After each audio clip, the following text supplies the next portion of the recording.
یہ قانون 100% اللہ کی عدالت کے مطابق ہے. جی بے شک. اگر پروردگار نے یہ کہہ دیا ہوتا کہ سارے انسانوں پر مثلا 2 لاکھ روپے ہر سال خمس دینا واجب ہے تو امیر فائدے میں رہتا، غریب بیچارہ مشکلات میں آ جاتا.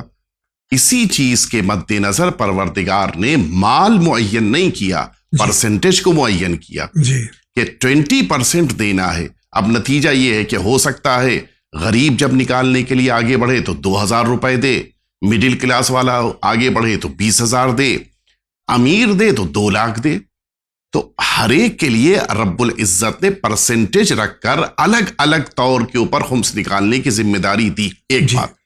دوسری بات، جس موقع کے اوپر یہ خمس استعمال کا موقع آتا ہے جی تو در واقع یہ خمس استعمال ہوتا ہے اسی مڈل کلاس یا غریب انسان کے لیے، جی ورنہ امیر کو اس خمس کی ضرورت نہیں ہوتی. جی میڈیکل میں ضرورت ہے، ایجوکیشن میں ضرورت ہے، گھر بنانے کے لیے ضرورت ہے، بچیوں کی شادی کے لیے ضرورت ہے. مستقل بہت سارے ایسے عناوین ہیں کہ جن عناوین میں یہی 20% خمس کا استعمال ہوتا ہے. تو ہمیشہ غریب کو خمس دینا ہی نہیں ہے، کبھی کبھی مستحق ہونے کی بنا پہ غریب کو خمس ملتا بھی ہے. تیسری بات، یہ خمس ایسا نہیں ہے کہ صرف مڈل کلاس اور غریب ہی کو فائدہ ہوتا ہے. اسکولز کھولے گئے، ان اسکولز میں پڑھائی کرنے کے لیے عین ممکن ہے کہ اس امیر کی بچیاں اور بچے بھی پڑھنے کے لیے آئے. جی ہاسپٹلز کھولے گئے، ان ہاسپٹلز میں ہو سکتا ہے کہ امیر بھی علاج کرانے کے لیے آئے. تو یہ جو سسٹم رکھا گیا وہ سسٹم کی بنا پر سارے انسانوں کو فائدہ ہوتا ہے. جی اس میں بلا استثناء امیر، غریب اور مڈل کلاس کا کوئی فرق نہیں ہے. چوتھی بات، اللہ رب العزت کی نگاہ میں مال کی اہمیت نہیں ہے، نیت کی اہمیت ہے. جی بے شک. خدا یہ دیکھنا چاہتا ہے کہ تمہارے اندر ارادہ اور عزم کتنا ہے اپنے مال کو اللہ کی راہ میں دینے کا. اب نتیجہ یہ ہے کہ ایک ہی جگہ سے مال جا رہا ہے 7ویں امام کاظم علیہ السلام کی بارگاہ میں. جی وہاں پہ ہزاروں کی تعداد میں دینار اور درہم بھی موجود ہیں، اور وہیں پہ ٹوٹے ہوئے سکوں کی شکل میں 4 سکے بھی موجود ہیں. امام نے وہ جو مال زیادہ قیمتی تھے انہیں دیکھا بھی نہیں، اور وہ 4 سکوں کے لیے کہہ دیا علی نیشا پوری سے کہ وہ شتیتا کل دیا ہوا خمس کہاں ہے. اللہ اکبر. یعنی اس کے معنی ہے کہ اللہ کی نگاہ میں مال کی مقدار کی اہمیت نہیں ہے، اللہ کی نگاہ میں انسان کی نیتوں کی بے اہمیت شک. ہے. جی اور نتیجہ یہ ہے جس بی بی کے پاس کل ٹوٹے ہوئے 4 سکے تھے، آج اتنا عالی شان محل، اتنا عالی شان ان کی بارگاہ ہے. آپ جا کے ایران میں دیکھیے کہ پوری دنیا سے لوگ ان کی زیارت کرنے کے لیے آ رہے. کیوں؟ کل کی اس غریب خاتون کو اللہ نے آج اتنی عزت دی ہے کہ دنیا کے عمرا سارے امیر افراد مل کے آتے ہیں زیارت کرنے کے لیے. انسان جب نیتوں کو پاک صاف کرتا ہے اللہ اسے اور رفعت دیتا ہے اور بلندی عطا کرتا ہے. تو خاص طور پہ ہمیں توجہ دینی چاہیے، جو نظام اللہ نے رکھا ہے اس میں یہ پرسنٹیج کو خاص طور سے رکھا. کبھی کبھی ایسا بھی ہوگا کہ غریب کے پاس کچھ بھی نہیں بچا، اسے خمس نہیں دینا ہے. کبھی ایسا ہوگا کہ 4 ٹوٹے ہوئے سکے اس کے پاس خمس کی شکل میں دینے کے واجب ہوئے، وہ اتنا ہی دے گا. ہاں اگر اس کے پاس زیادہ ہے تو زیادہ دے گا، کم ہے تو کم دے گا. بہت بہت شکریہ آغا. اگلا سوال دیکھتے ہیں کس کا ہے. ہاں، میرا نام ہے مہیم رامپور، میں پونا سے بول رہا ہوں. اور میرا سوال یہ ہے کہ رسول صلی اللہ علیہ وسلم نے فرمایا ہے کہ لا امامت فی الاختین بعد الحسن حسین. حسن حسین کے بعد میں 2 بھائیوں کے درمیان میں امامت باقی نہیں رہے گی. فرزند کے بعد فرزند، فرزند کے بعد فرزند، باپ کے بعد بیٹے، باپ کے بعد بیٹے. یہ قانون ہے. تو موسیٰ کاظم کیسے یہ امام بن گئے؟ حالانکہ امام جعفر صادق نے مولانا اسماعیل پہ نص فرمائی تھی، اور اسماعیل نے اپنے بیٹے محمد پہ نص فرمائی. اگر کاظم موسیٰ کاظم کو امام مانتے ہیں اپن تو وہ غلط ہے. تو اس کا جواب مجھے چاہیے. تمام تاریخ متفق ہیں کہ حضرت اسماعیل، ہم تو ادب سے نام لیں گے کہ حضرت اسماعیل فرزند امام جعفر صادق علیہ الصلوۃ والسلام کا انتقال امام جعفر صادق علیہ الصلوۃ والسلام کی زندگی میں ہو گیا تھا. یہ تمام فرقے جو مانتے ہیں حضرت اسماعیل کو امام، وہ بھی مانتے ہیں کہ چھٹے امام کی زندگی میں ان کا انتقال ہو گیا تھا. اور نص حضرت موسیٰ کاظم علیہ الصلوۃ والسلام کے لیے تھی، امام جعفر صادق علیہ الصلوۃ والسلام کی. دوسری بات یہ آغا، اس کا مفصل جواب تو آپ دیں گے کہ اسلام میں دو بڑے فرقے ہیں، ایک اہل سنت اور ایک اہل تشیع۔ تو اہل تشیع جو ہیں وہ تو مانتے ہیں 7ویں امام کو اور 12ویں امام تک، لیکن اہل سنت والجماعت جن کے امامت کا سلسلہ نہیں ہے، ان کے ابھی جو 12 اماموں کی فہرست ہے وہ انہی اماموں کی ہے جو اہل تشیع کی ہیں۔ اب آپ اس کا جواب دیجیے۔ دیکھیے، میں اس سلسلے میں تھوڑا سا وقت لینا چاہوں گا، لیکن چونکہ ہمارے برادر نے یہ بات پوچھی ہے تو ہم یہ بات واضح کر دیں، ہم معمولاً اختلافی باتوں کو کبھی بھی ٹچ نہیں کرتے، جی، لیکن چونکہ سوال پوچھا گیا ہے لہٰذا جواب دینا ہمارے لیے ضروری ہے۔ جی، پہلی بات تو میں یہ واضح کر دوں کہ ہمارے اس برادر نے یہ بات کہی کہ 2 بھائیوں میں امامت امام حسن اور امام حسین کے بعد نہیں آئے گی۔ جی، ٹھیک ہے، یہ بات بالکل صحیح ہے، اس لیے کہ بات رسالت مآب کی حدیث موجود ہے کہ ان 2 شہزادوں کے بعد 2 بھائیوں میں امامت نہیں ہے۔ میں یہ بات واضح کر دوں کہ جو جناب اسماعیل کو امام مانتے ہیں وہ امام موسیٰ کاظم علیہ السلام کو امام نہیں مانتے، اور جو امام موسیٰ کاظم علیہ السلام کو امام مانتے ہیں وہ ان کے بڑے بھائی جناب اسماعیل کو امام نہیں مانتے۔ جی، تو 2 بھائیوں کی امامت کا مسئلہ تو یہاں بھی نہیں ہے۔ آئیے اب میں چلتا ہوں، 3 بنیادی باتیں ہیں کہ جن 3 بنیادی باتوں پر ہم کو جواب ملنا چاہیے جس طرح سے ہم اس وقت جواب دے رہے ہیں۔ پہلی بات یہ ہے کہ ہمارے برادران یہ مانتے ہیں کہ ہمارے چھٹے امام امام جعفر صادق علیہ السلام کے بعد امام قرار پائے جناب محمد بن اسماعیل بن جعفر۔ جی، یہ بیچ میں کیسے ڈفرنس آیا؟ اس لیے کہ جناب اسماعیل سب سے بڑے بیٹے تھے ہمارے چھٹے امام کے، ان کے بعد جناب عبداللہ افتح تھے، اور ان کے بعد امام موسیٰ کاظم علیہ السلام تھے۔ اگر چونکہ روایتوں میں ہمارے وہاں ہے کہ سب سے بڑا بیٹا امام ہوگا، اور اسی بنا پر یہ شبہ پیدا ہوا کہ جناب اسماعیل امام ہیں، جبکہ روایتوں میں یہ مسلمات میں ہے کہ وہی بیٹا بڑا امام ہوگا کہ جس کے اندر کوئی مشکل نہ پائی جاتی ہو۔ جی، آہا، وہاں پہ لفظ وارد ہوا جی، ہے۔ تو اگر کوئی مشکل ہے تو پھر وہ امام نہیں ہے۔ میں ان مشکلات کی طرف نہیں جانا چاہتا کہ جو جناب اسماعیل کے بارے میں تاریخ نے بیان کی ہے، جی، میں ان کا نام احترام سے لیتے ہوئے اس طرح سے نہیں لوں گا جس طرح سے ہمارے برادر نے صرف موسیٰ کاظم کہا۔ جی، وہ امام معصوم ہیں، جی، ان کا نام احترام سے لیا جانا چاہیے۔ جی، ہم بھی جناب اسماعیل کو جناب اسماعیل کہہ رہے ہیں اسی احترام کے مد نظر۔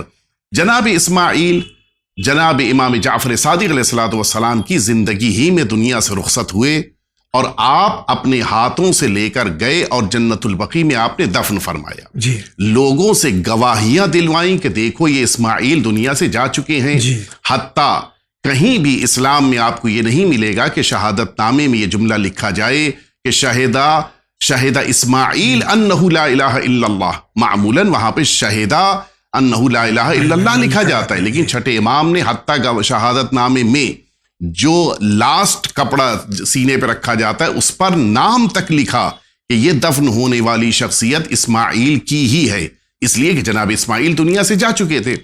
اب آئیے، جناب اسماعیل جب دنیا سے گئے تو اب بڑا بیٹا تو وہ نہیں رہ گئے، جی، بڑا بیٹا جناب عبداللہ افتح قرار پائے۔ جی، تو اگر چھٹے امام کے بعد بڑے بیٹے کو امامت ملنی چاہیے، جناب عبداللہ افتح کو امام ہونا چاہیے آپ کے مطابق، اس قانون کے جی، مطابق۔ قانون، جی، اور جناب عبداللہ افتح صرف 70 دن باحیات رہے اور اس کے بعد وہ دنیا سے رخصت ہو گئے۔ ان کے جانے کے بعد پھر امام موسیٰ کاظم علیہ السلام سب سے بڑے بیٹے قرار پائے۔ جی، یہ ایک بات۔ دوسری بات، اب آئیے اصل بات کی طرف ہم لے کے چلیں۔ جناب اسماعیل دنیا سے رخصت ہو گئے، اور اب یہ بات کہی جاتی ہے کہ ان کے بیٹے جناب محمد یہ 7ویں امام قرار پائے۔ جی، اگر وہ 7ویں امام ہیں تو چھٹے امام امام جعفر صادق علیہ السلام ہیں، تو بیچ میں جناب اسماعیل کیسے آئے؟ جی، اور اگر جناب اسماعیل چھٹے امام ہیں تو امام جعفر صادق علیہ السلام 5ویں امام ہیں۔ میں یہ بات پوچھنا چاہتا ہوں اپنے سارے برادران سے کہ آپ کوئی تاریخی ایویڈنس پیش کیجئے جس میں چھٹے امام نے یہ فرمایا ہو کہ میرے بعد جناب محمد بن اسماعیل امام ہوں گے۔ جی، کہیں بھی اس کا ذکر نہیں ہے۔ بے شک، جی، جناب اسماعیل کے بارے میں ملتا ہے کہ انہوں نے یہ بات کہی کہ میرے بعد جناب محمد، میرا بیٹا جناب محمد یہ امام ہوں گے۔ اگر یہ بات ہے تو یہ تو ممکن ہی نہیں ہے کہ ایک امام کی زندگی میں دوسرا امام کسی اور کی امامت کا اعلان کرے، یہ تو پاسبل ہی نہیں ہے۔ جی، اس لیے کہ چھٹے امام باحیات ہیں، ان کی زندگی میں کوئی اور امام نہیں ہو سکتا، یہ بھی ایکسیپٹیبل ہے۔ تو جب جناب اسماعیل چھٹے امام کی زندگی میں امام نہیں تھے تو پھر انہوں نے کیسے اپنے بیٹے محمد کے بارے میں یہ فرما دیا جیسا بیان کیا جاتا ہے کہ میرے بعد جناب محمد امام ہوں گے؟ اور اگر وہ امام ہیں تو یا تو وہ 8ویں امام کہلائیں کہ جناب اسماعیل 7ویں امام کہلائیں، یا پھر 7ویں کہلائیں تو جناب اسماعیل چھٹے کہلائیں۔ بیچ میں جناب اسماعیل کی امامت نہیں آ رہی ہے، اس لیے نہیں آ رہی ہے کہ جناب اسماعیل جناب امام جعفر صادق علیہ الصلوۃ والسلام کی زندگی ہی میں دنیا سے چلے گئے۔ یہ ایک امپورٹنٹ بات کہ اس میں ہم کو یہ بتایا جائے کہ جناب رسالت مآب کی نسل میں 7ویں امام محمد بن اسماعیل بن جعفر ہوں گے، اس کے بارے میں ہمارے چھٹے امام امام جعفر صادق علیہ الصلوۃ والسلام نے بیان کیا، اور کہیں بھی آپ دکھا دیجئے اس کا ذکر کہیں نہیں ملتا۔ دوسری بات جو بڑی اہم ہے جس پر ہم سب کو توجہ دینا چاہیے، وہ اصل بات یہ ہے کہ اگر واقعی طور کے اوپر بڑے بیٹے کے پاس ہی امامت آتی ہے تو اس ساری امت کو جناب عبداللہ افتح کو ماننا چاہیے تھا، اس لیے کہ جناب اسماعیل کے بعد جناب عبداللہ افتح ہیں جو بڑے بیٹے، سب سے بڑی اولاد شمار ہو رہے ہیں۔ لیکن جناب عبداللہ افتح کو بقیہ افراد نے نہیں مانا، اور خود شیعوں نے بھی عبداللہ افتح کی امامت کو نہیں مانا۔ اس کا ریزن کیا تھا؟ اس کا ریزن یہ ہے کہ جو بڑی اہم بات ہے جس پر ہم سب کو غور کرنا چاہیے، اس کا مین ریزن یہ ہے کہ ہمارے وہاں ما قبل کا امام یعنی پہلے والا امام اپنے بعد والے امام کے نام کو بتاتا ہے، معین نہیں کرتا ہے۔ جی بے شک، دونوں میں بہت فرق ہے، بہت ڈیفرنس ہے۔ ہمارے چھٹے امام کو بتانا ہے کہ میرے بعد کون امام ہوگا، نومینیٹ نہیں کرنا ہے، نومینیٹ نہیں کرنا ہے۔ کیوں؟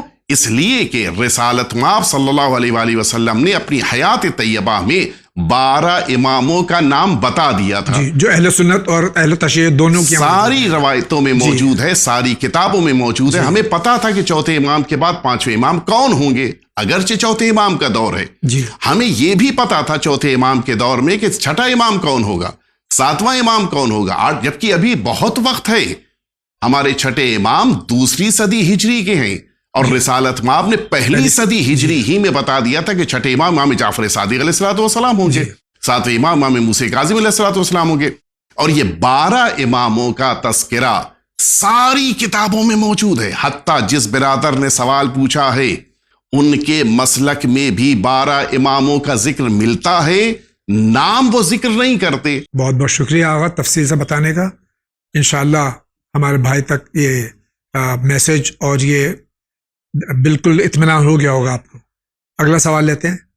جی السلام علیکم، جی میرا نام ماہر عباس ہے، میں یوپی سے ضلع سنبھل سے۔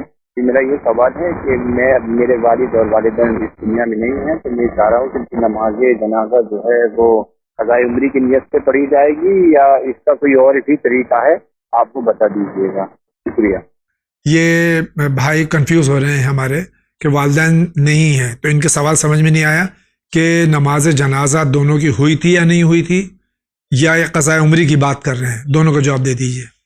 دنیا سے جانے والے کسی بھی مرد مؤمن کے لیے نماز جنازہ واجب ہے۔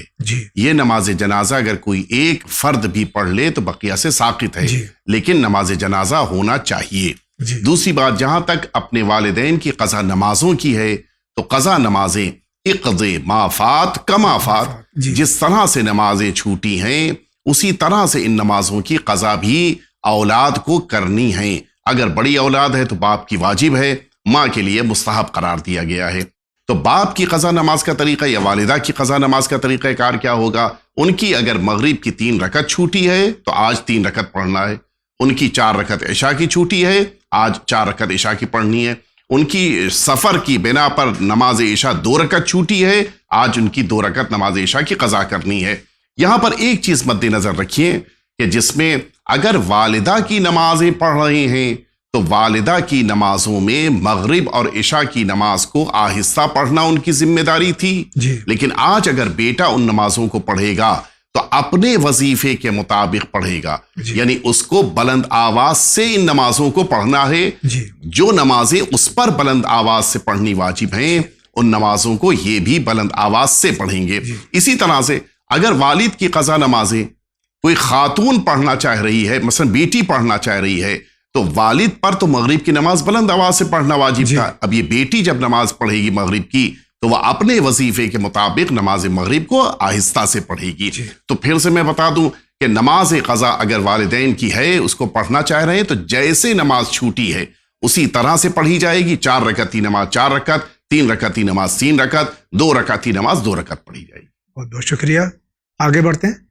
میں یہ پوچھ رہا ہوں کہ جیسے میں کام کرتا ہوں، میرا ہوٹل ہے، میرا خود کا بزنس ہے، تو وہاں پہ بہت سے لوگ کھانا لینے کے لیے مانگنے کے لیے آتے ہیں، پر میں جن کو کھانا دیتا ہوں وہ شرابی ہیں، وہ شراب بھی پیتے ہیں، اچھے کھاتے ہیں، کمانے لائق ہیں. میں ان کو کھانا تو دے دیتا ہوں، وہ شراب پیے رہتے ہیں. تو کیا اس صورت میں یہ جائز ہے ان کو کھانا دینا؟ کسی بھی طرح سے میں ان کی مدد کر رہا ہوں، تو کیا یہ جائز ہے یا نہیں ہے؟ السلام علیکم. میں سوال کو مختصر کر دوں کہ شرابی کی کھانے پینے سے مدد کرنا صحیح ہے؟ ہمارے برادر نے جو بات پوچھی ہے اس میں اگر ہوٹل کے باہر بیٹھے ہوئے کسی بھوکے شرابی کو کھانا کھلا رہے ہیں تو اس میں کوئی حرج نہیں ہے. یہ انسانیت کے مطابق ہے. بس یہ توجہ رہے کہ ہمارا اس طرح سے مدد کرنا اس کے گناہ میں مدد کا سبب نہ بنے. لہٰذا اگر مدد کا سبب نہیں بننا، جیسے نارمل اس کیس میں جیسے ہمارے برادر نے بتایا کہ سامنے بیٹھا ہوا بھوکا ہوا انسان ہے، وہ شرابی ہے. شرابی ہونا اور ہے اور اس کی بھوک کو دور کرنے کے لیے غذا اس کو دے دینا اور ہے. تو آپ اگر اس کو کھانا دے رہے ہیں تو یہ انسانیت کا تقاضا ہے اور آپ کھانا دیجئے، اس میں کوئی مشکل نہیں. بہت بہت شکریہ. اگلا سوال. میرا نام نذیر احمد ہے، میں کشمیر سے بول رہا ہوں. تو مجھے یہ بتائیے، آغا صاحب سے یہی سوال ہے میرا کہ جب کہ حضرت محمد مصطفیٰ صلی اللہ علیہ وآلہ وسلم اس نے اپنی رسالت کا اعلان 40 سال بعد کیا، جبکہ حضرت عیسیٰ علیہ السلام گہوارے میں ہی اپنے رسالت کا یہ اظہار کر دیا. اس میں کیا فرق ہے؟ شکریہ. سرکار ختم مطبت صلی اللہ علیہ وآلہ وسلم نے 40 سال کی عمر میں اللہ کے حکم سے اعلان رسالت کیا، جبکہ حضرت عیسیٰ علیہ السلام نے گہوارے میں ہی بچپنے میں اعلان رسالت کر دیا. اسی کیا وجہ ہے؟ دیکھیے اس کا 2 جواب دیا گیا ہے علماء کی طرف سے. ایک جواب تو یہ ہے کہ جب جس موقع پر جس کو اللہ کی طرف سے حکم ہوگا وہ اس موقع پر اپنی نبوت کو لوگوں کے سامنے بیان کریں گے، اپنی رسالت کا اظہار فرمائیں گے. اللہ رب العزت نے حضور اکرم کو نبوت کے اعلان کرنے کے لیے نہیں بلکہ رسالت کا اعلان 40 سال میں کرنے کے لیے فرمایا. اور رسالت مآب نے اپنی رسالت کا اعلان 40 سال میں کیا ہے. نبوت تو آپ کے پاس اس وقت بھی تھی کہ جب آپ دنیا میں نہیں تشریف لائے تھے، بلکہ جناب آدم کی خلقت سے پہلے آپ کے پاس نبوت موجود تھی. اظہار نبوت آپ نے متعدد موقعوں پر فرمایا ہے، عالم ارواح میں بھی، اس دنیا میں آنے سے پہلے بھی، اور اس دنیا میں آنے کے بعد بھی آپ کی نشانیوں کو لوگوں نے دیکھ کر اچھی طرح سے سمجھ لیا کہ آپ ہی اللہ کے نبی ہیں. جناب عیسیٰ نے اپنی دوسرا جواب، جناب عیسیٰ نے اپنی ماں کے عصمت کو ثابت کرنے کے لیے گہوارے میں ہونے کے باوجود اس بات کا اعلان فرمایا کہ انی عبداللہ آتانی الکتاب وجعلنی نبیہ. تو اپنی نبوت کا اعلان جناب عیسیٰ نے فرمایا، جبکہ رسالت مآب کی نبوت تو جناب عیسیٰ سے بھی پہلے سے ہے. اور ایک بات کہ جو جناب عیسیٰ اس دنیا میں تشریف لائے تو یہ موقع تھا کہ جس موقع پر ماں کی عصمت کو بچانا تھا، لہٰذا نبوت کا اعلان کیا. لیکن کوئی بھی کام ابھی آپ نے انجام نہیں دیا اس وقت تک جب تک کہ آپ عالم شباب یا جوانی تک نہیں پہنچ گئے. اس سے یہ بات پتہ چلتی ہے کہ نبوت الگ ہے، رسالت الگ ہے. رسالت کا اعلان کرنے کے لیے اللہ ایک خاص موقع پر اجازت دیتا ہے، لیکن نبوت کی جہاں تک بات ہے، ہمارے پیغمبر اسلام کے پاس نبوت پہلے سے موجود تھی اور اس نبوت کو مختلف انداز میں رسالت مآب نے ظاہر بھی فرمایا ہے. بہت بہت شکریہ آغا. آپ کیا کہنا چاہ رہے ہیں؟ السلام علیکم، میرا نام سیدہ معصومہ ہے، میں کشمیر سے ہوں. میرا سوال مولانا صاحب سے یہ ہے، میرا بیٹا ہے 15 سال کا ہے اور وہ یہ کہتا ہے کہ مجھے کربلا کے شہیدوں کی بایوگرافی چاہیے. مجھے رہنمائی فرمائیے کہ وہ کون سی کتابیں ہیں اور کہاں مل سکتی ہیں، خاص کر علی اکبر علیہ السلام کی بایوگرافی. اس پہ اگر کوئی کتاب ہے تو قبلہ رہنمائی فرمائیے. شکریہ. وہ نوجوان اس کو شہداء کربلا علیہ الصلوۃ والسلام کی زندگی کے بارے میں جاننا ہے، خاص طور سے شہزادہ علی اکبر علیہ الصلوۃ والسلام کے سلسلے میں، تو کوئی ایسی کتاب؟ اس سلسلے میں متعدد کتابیں لکھی گئی ہیں. خود علامہ طالب جوہری صاحب کی حدیث کربلا، جی یہ کتاب بڑی اہم ہے. اس میں تمام شہداء کربلا کا ذکر ان کی خصوصیتوں کے ساتھ، ان کے خاندان کے تذکرے کے ساتھ ہے، اور خاص طور سے سرکار ابوالفضل عباس علیہ الصلوۃ والسلام، جناب علی اکبر علیہ الصلوۃ والسلام اور بقیہ جوانان بنی ہاشم کا ذکر بھی پوری معتبر تاریخ کے ساتھ اس میں بیان کیا گیا ہے. اس کے علاوہ اور بھی بہت سی کتابیں ہیں کہ جو آپ خود ون چینل کے پاس بھی موجود ہیں. ان کتابوں کو بھی آپ یہاں کے ویب سائٹ کے اوپر جا کر تلاش کرتے ہوئے حاصل کر سکتے ہیں. بہت بہت شکریہ. اگلا سوال دیکھتے ہیں کس کا ہے. السلام علیکم، میں کرناٹک سے امرین بات کر رہی ہوں. میرا سوال یہ ہے کہ میرے شوہر جو بھی بزنس کرتی ہوں ان کو کبھی بھی لاس ہوتا ہے، کیا یہ جادو کی رکاوٹ سے؟ میرا نام امرین ہے، میں کرناٹک سے بات کر رہی ہوں. کیا جادو کا اثر سے کیا اولاد کی رکاوٹ ہو سکتی ہے کیا؟ ان کے شوہر کا کاروبار نہیں چلتا ہے، بقول ان کے کیا یہ جادو کا اثر ہے، اور اولاد کے سلسلے میں ان کی؟ یہ جو سوال ہماری بہن نے پوچھا ہے کہ تجارت میں نقصان ہوا، تو تجارت کا ایک حصہ نقصان ہے. نفع اور نقصان دونوں تجارت کے ساتھ رہتے ہیں، اور کسی کے جادو ٹونا کرنے کی بنا پر تجارت رک جائے ایسا نہیں ہے. یہ جادو ٹونا اتنا آسان نہیں ہے، اس کے بڑے سخت مراحل ہوتے ہیں. عام شکل میں اس جادو ٹونے کو اختیار نہیں کیا جا سکتا. لہٰذا اپنے مائنڈ کو اس طرف لے جانے کے بجائے اپنی زندگی پر توجہ دیں. کتنی عبادت، کتنی طہارت اور گھر کے اندر حلال غذا، ان سب کی کتنی شمولیت ہے کہ زندگی میں برکتیں آئیں. اور یہی صورتحال ہے اولاد سے متعلق بھی. کبھی کبھی رب العزت اپنے بندوں کا امتحان لیتا ہے، اور اس امتحان کے نتیجے میں کبھی دیر سے اولاد ہوتی ہے، کبھی اولاد نہیں اللہ عطا کرتا. لہٰذا خدا سے لو لگائیں، سرکار سید الشہداء امام حسین کا واسطہ دے کے دعا کریں، اللہ یقیناً انشاءاللہ اولاد عطا فرمائے. بہت بہت شکریہ. ان کا کیا سوال ہے دیکھتے ہیں. جاوید بھائی کو میرا سلام، مولانا صاحب کو میرا سلام. اور مولانا صاحب سے اس بات پوچھنا ہے کہ جو جیسے درگاہوں میں یا سینٹیکس میں جو حاضری کرتی ہے وہ لوگ بتاتے ہیں، یہ بات صحیح ہے یا نہیں صحیح ہے؟ جو بتاتے ہیں وہ باتیں صحیح ہوتی ہیں، مانے نہ مانے. السلام علیکم. اس موضوع پہ ایک مکمل اور مفصل جواب حجت الاسلام جناب مولانا حسین مہدی حسینی نے دیا تھا کئی ایپیسوڈ پہلے. لیکن ایک بار پھر سے یہ جو ہمارے ملک میں یہ حاضری اور مرگی اور پتہ نہیں کیا کیا، یہ جو اس کا کیا لفظ استعمال کروں، یہ سب ہوتا ہے کچھ مقامات پہ جس کا انہوں نے ذکر بھی کیا ہے، یہ سب خرافات، یہ کیا چیز ہے آقا؟ ان چیزوں کو علاج سمجھا جاتا ہے، جبکہ یہ ساری چیزیں خود بیماری ہیں. جی لہٰذا بیماری میں خود کو مبتلا کرنے کے بجائے اہل بیت اطہار کی بارگاہوں کی طرف آنا چاہیے. جی اہل بیت اطہار کی بارگاہیں، آپ نجف اشرف چلے جائیے، سرزمین کربلا معلیٰ پہنچ جائیے، مشہد مقدس آ جائیے. وہاں پر نہ آپ کو حاضری ملے گی، نہ ہی اس طرح کی کوئی بیماری دکھائی دے گی. وہاں پہ حاضر ہونا خود انسان کے لیے ایک بہت بڑا شرف ہے. اور خود انسان نہ جانے حاضری دینا ہی حاضر، جی نہ جانے کتنی مصیبتوں سے، بلاؤں سے انسان خود بخود دور ہو جائے. جی بہت بہت شکریہ. اگلا سوال. السلام علیکم، ہم مظفر نگر سے بول رہے ہیں، یو پی سے. ہمارا سوال یہ ہے کہ شرع میں شادی کس طریقے سے بتائی گئی ہے اس لڑکی کی، مطلب صحیح طریقہ کیا ہے شرع کے حساب سے شادی کرنے کا؟ شکریہ. السلام علیکم.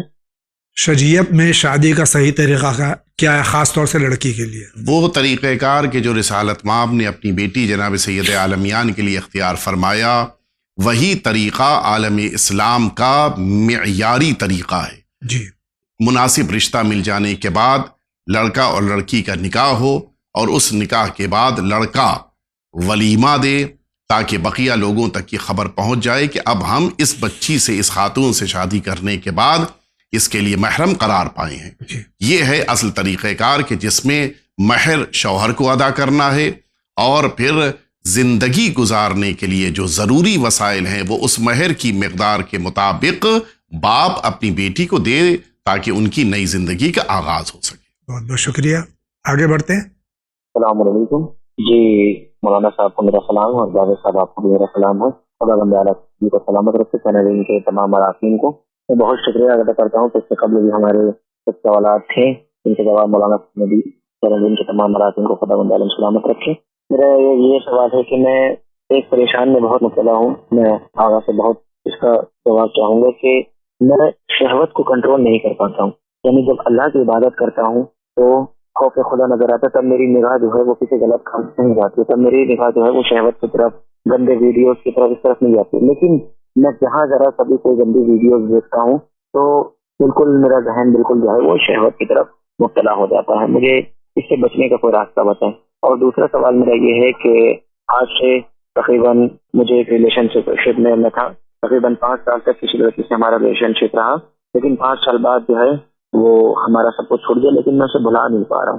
تو لہٰذا اس کے لیے مجھے کوئی حل بتائیں. میں جب عبادت کرتا ہوں مجھے خوف خدا نظر آتا ہے، لیکن جب اللہ کی عبادت سے محروم ہو جاتا ہوں اور نماز شب وغیرہ پڑھنے رکھتا ہوں تب تک کہ مجھے ٹھیک لگتا ہے. لیکن جب میں کوئی گندی ویڈیوز وغیرہ دیکھنے لگتا ہوں تو بالکل بہت پریشان ہو جاتا ہوں. اس کے لیے مجھے کوئی جواب بتائیں. شکریہ. خدا حافظ.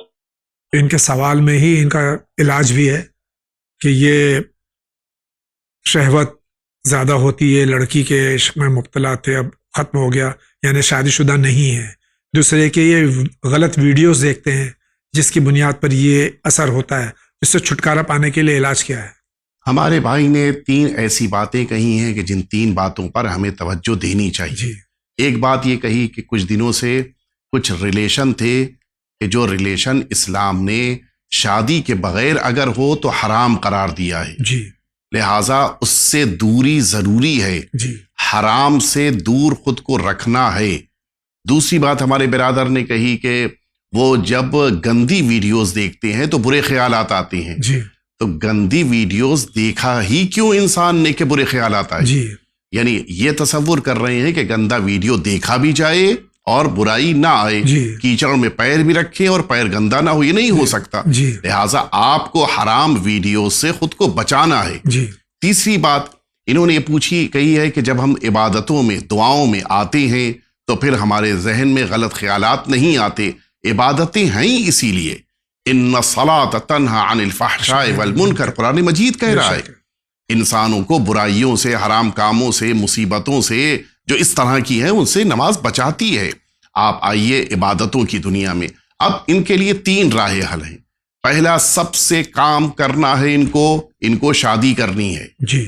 حلال طریقے سے اپنی زندگی گزاریے، نتیجے میں خود بخود گناہوں سے آپ پاک ہوں گے. جی. جب تک دوسرا طریقہ اور تیسرا، جب تک شادی نہیں کر رہے ہیں تب تک ان کو مستقل روزہ رکھنا ہے. روایتوں میں ہے کہ انسان کو اپنے جذبات جو بیجا بہک رہے ہوں ان پر قابو رکھنا ہو تو روزہ رکھنا ہے. جی. اور تیسرا کام یہ کرنا ہے کہ ان کو زیادہ سے زیادہ لا حول ولا قوت الا باللہ اور صلوات، ان 2 چیزوں کو زیادہ سے زیادہ پڑھنا ہے. ہمیشہ باوضو، یعنی عبادتیں ہمیشہ باوضو رہیے، نمازوں کو وقت کے اوپر پڑھیے، کوشش کیجئے کہ توجہ کے ساتھ نماز پڑھیں. ان 3 چیزوں کو اپنی زندگی میں اختیار کریں. لیکن سب سے پہلا کام آپ آگے بڑھیے، شرعی طور پر نکاح کے ذریعے سے اپنی ایک کامیاب زندگی کا آغاز کیجئے، اللہ کی بارگاہ میں توبہ کیجئے، اور پھر انشاءاللہ رب العزت آپ کو وہ کامیابیاں عطا کرے گا کہ جس کے بارے میں آپ سوچ نہیں سکتے. بہت بہت شکریہ. آپ کیا کہنا چاہتے ہیں؟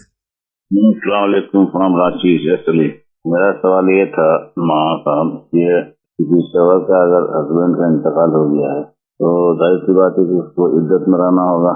عدت پوری کرنے کے بعد قبضے اس کے بعد وہ باہر نکل سکتی ہے. لیکن اگر وہ کام قاضی عورت ہے، اس کا کوئی نوکری ہے جہاں کچھ جانا ضروری ہے، اگر گئے اس کو تنخواہ نہ ملے گی یا اس کو نکال دیا جائے گا تو ایسی حالت میں اسے کیا کرنا ہوگا؟ اس میں کیا نکلے گا، کیا مسئلہ ہے، کیا کچھ ہوا تو لے گا. السلام علیکم. ہمارے یہاں عدہ وفات کے سلسلے میں جو ذہنوں میں خیالات ہیں اور جو تصورات ہیں اور جو ہمارے یہاں رسمیں بنائی ہوئی ہیں اس کے برعکس جو باتیں ہیں آپ حضرات علماء کرام شریعت کی روشنی میں بیان فرماتے ہیں. اگر اس عورت کو ضرورت زندگی کے لیے جہاں نوکری کرنا ہے اس کو جانا ہے تو کیا شریعت اجازت دیتی ہے عدہ کی حالت میں جانے کے لیے؟